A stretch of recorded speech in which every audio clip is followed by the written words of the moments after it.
Class 11th में जाते ही 90% बच्चे ऐसे होंगे जो एग्जैक्ट पासिंग मार्क्स से अपनी क्लास 11th पास करेंगे।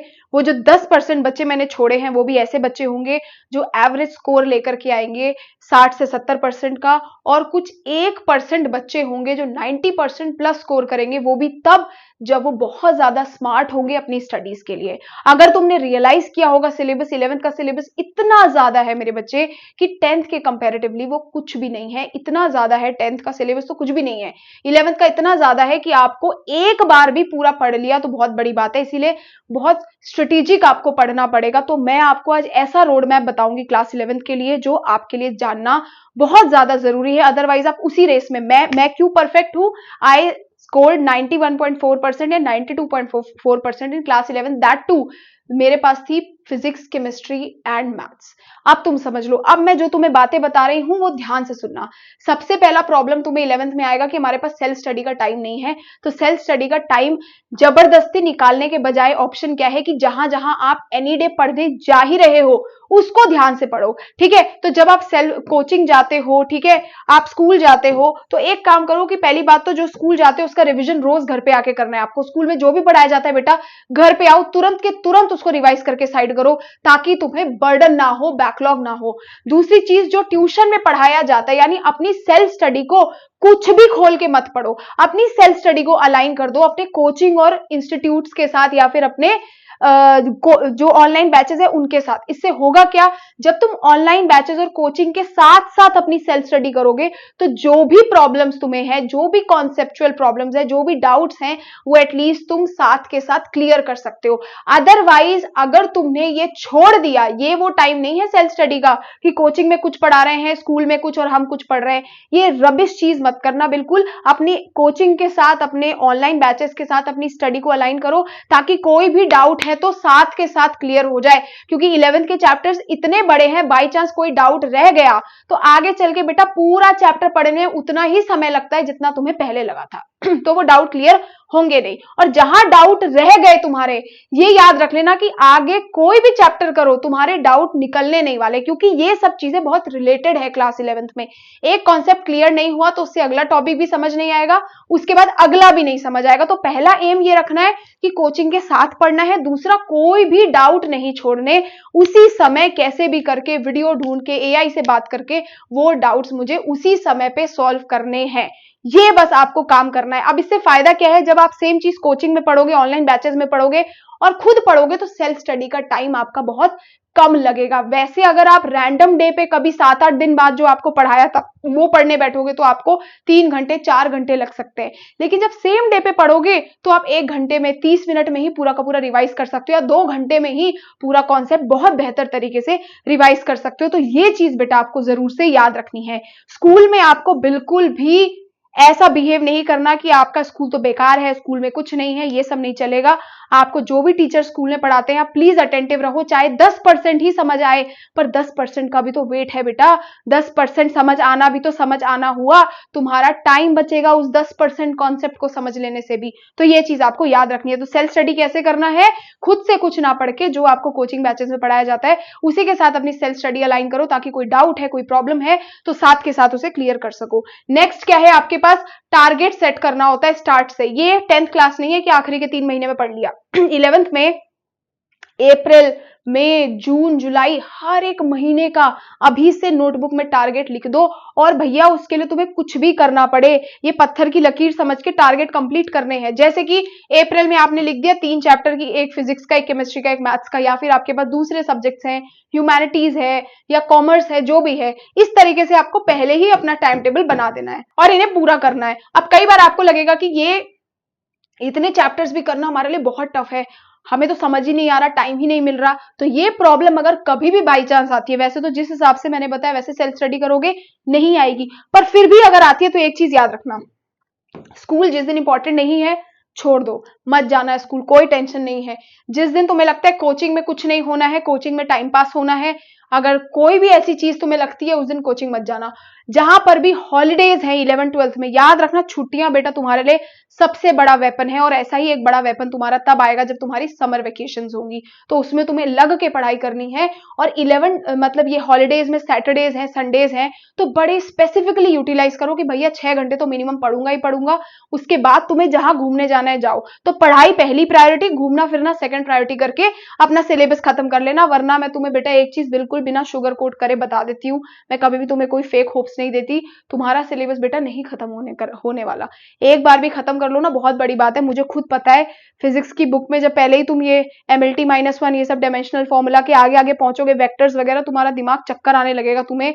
और जब तक तुम थर्मोडायनेमिक्स केमिस्ट्री में पहुंचोगे तुम पागल हो जाओगे, और फिर तुम्हें लगेगा कि मुझे पहले का कुछ नहीं आता। तो इसीलिए प्लीज प्लीज स्टार्ट से सीरियस होकर के पढ़ो, और 20 मिनट भी मिलते हैं तो उसमें भी पढ़ो, 3 घंटे का बड़ा टाइम लेकर के मत पढ़ो। तो ये चीज याद रखो। मोस्टली बच्चों की आदत क्या है, 3 आवर्स का स्लॉट ढूंढेंगे। बेटा 3 घंटे का स्लॉट आपको 11th क्लास में इतने जल्दी नहीं मिलेगा, और आप जब ऑलरेडी थके हारे आओगे तो 3 घंटा पढ़ना आपको बहुत बर्डन महसूस होगा। तो आप करो क्या, इनको ब्रेक कर दो। आप 20-20 मिनट्स में डिवाइड कर दो कि भैया मैं पहले 20 मिनट पढ़ूंगा, पहले 30 मिनट पढ़ूंगा। और ऐसे ही जब पहले 30 मिनट पढ़ लिया, थोड़ा इधर उधर देखा, क्या किया, अब आपको लग रहा है मुझ पर दोबारा हिम्मत है, तो आप ऐसे करके ज्यादा पढ़ पाओगे, क्योंकि आपको एक विनर वाली फीलिंग आएगी। अब 3 घंटे मान लो आप एक भी दिन नहीं पढ़ पाए 10 दिनों में, तो आप सोचोगे यार मेरा तो सारा का सारा सिलेबस हो ही नहीं पा रहा है, मैं तो पढ़ ही नहीं पा रहा हूं। तो 20 मिनट 30 मिनट पढ़ना बहुत आसान है, तो उस हिसाब से आपको पढ़ाई करनी है, स्लॉट में रोज पढ़ना है, ये चीज इंपॉर्टेंट है।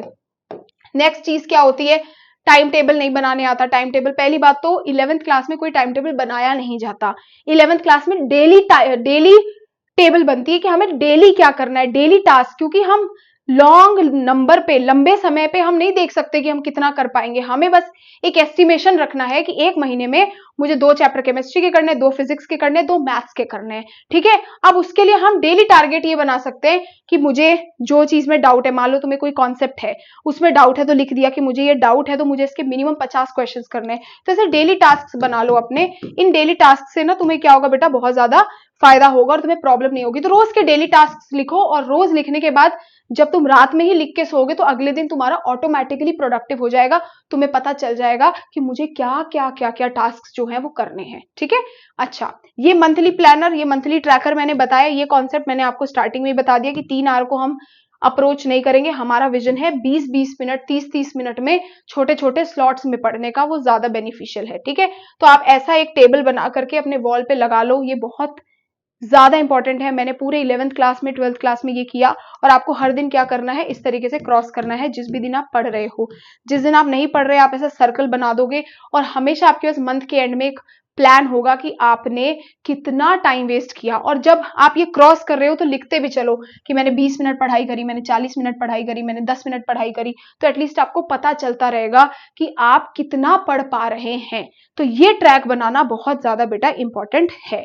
नेक्स्ट एक बात समझो, नोट्स की प्रॉब्लम। नोट्स कैसे करें, नोट्स कैसे बनाए। 11th क्लास में पहली बात तो सजाने वाला काम होगा नहीं। नोट्स के लिए आप एक नोटबुक खरीद लो पर सब्जेक्ट। जो भी आपको स्कूल में पढ़ाया जाता है, कोचिंग में पढ़ाया जाता है, जब सेल्फ स्टडी करने बैठते हो तो जब दोबारा नोट्स लिखोगे तो मेक श्योर करो स्कूल में भी जो चीजें इंपॉर्टेंट है वो भी उसी नोट्स में लिख दी। मतलब आप ऐसे समझो कि एक नोटबुक है आपके पास, इसी नोटबुक में जब आप सेल्फ स्टडी कर रहे हो तो जो चीजें आपके कोचिंग में बताई है और आपने नहीं लिखी वो इसी नोटबुक में लिख दो। स्कूल की भी जो स्कूल टीचर्स ने कुछ ऐसी बात बताई है जो शायद कोचिंग वाले सर ने नहीं बताई, वो भी इसी में लिख दो। तो एक ही नोटबुक बनाओ जिसमें स्कूल का, कोचिंग का, सारी चीजें एक नोटबुक में लिखो। इससे होगा क्या, आपके पास टाइम बचेगा, आपको 10 रिसोर्सेस खोलने की जरूरत नहीं पड़ेगी। रही बात क्वेश्चन सॉल्विंग की, हर नोट्स बनाओ, क्वेश्चन सॉल्व करो, और हर एक चैप्टर के नोट्स बनाने के बाद 12 से 15 पेजेस छोड़ दो। क्यों? ताकि जब तुम दोबारा रिवाइज करो तो नोट्स को याद करके, कोई कॉन्सेप्ट क्लियर नहीं हुआ तो उसको दोबारा वहीं पर लिख सको प्रैक्टिस के लिए। तो तुम्हारा क्या बचेगा, समय बचेगा। तो एक नोट्स बनाए, उसके बाद क्या किए, 10 to 15 पेजेस इस तरीके से छोड़ दिए उस चैप्टर को खत्म करने के बाद, ताकि जब दोबारा रिवाइज करें तो हम उसको अच्छे से पढ़ सके, ठीक है। तो सब कुछ एक ही जगह पे होगा तो आपका टाइम बचेगा। अच्छा, जो भी टेस्ट आता है आपके लाइफ में 11th क्लास में, उसको आप बिल्कुल हल्के में नहीं लेंगे और छुट्टी तो बिल्कुल नहीं करेंगे।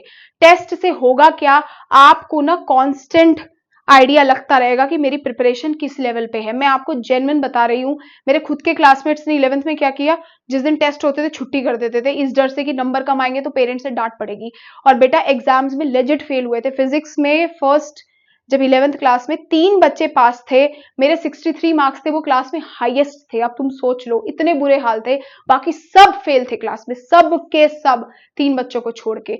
तो यही मैं बोल रही हूँ कि थोड़े थोड़े टेस्ट देते रहोगे ना, तो तुम्हें पता चलता रहेगा कि हम कहाँ पे कमी छूट रही है। हाफ ईयरली में फेल होने से बहुत अच्छा ऑप्शन है कि टेस्ट में कम नंबर आ जाए, ताकि एटलीस्ट तुम्हें गिल्ट तो हो, तुम पढ़ तो लो। हाफ ईयरली में डायरेक्ट फेल होगे बेटा, कुछ नहीं बनता। फिर मैं तुम्हें क्लियरली बोल रही हूँ, अगर तुमने साइंस ले ली है गलती से, साइंस क्या, इवन कॉमर्स भी बहुत टफ है, इवन ह्यूमैनिटीज भी अगर तुम देखोगे, पढ़ना पड़ेगा उसमें भी, उसमें बहुत थ्योरी है बेटा पढ़ने के लिए। तो इस हिसाब से आप लो, तो ये चीजें आपको रखनी है, यही 2-3 चीजें आपको ध्यान देनी है। उसके अलावा आपको दूसरी चीज कुछ सोचने की जरूरत नहीं है। कंसिस्टेंसी इंपॉर्टेंट है, स्मार्ट स्टडी इंपॉर्टेंट है, जो पढ़ाया जाता है सेम डे पे पढ़ोगे, समय बचेगा, बात के लिए छोड़ दोगे, लंबा पढ़ना पड़ेगा।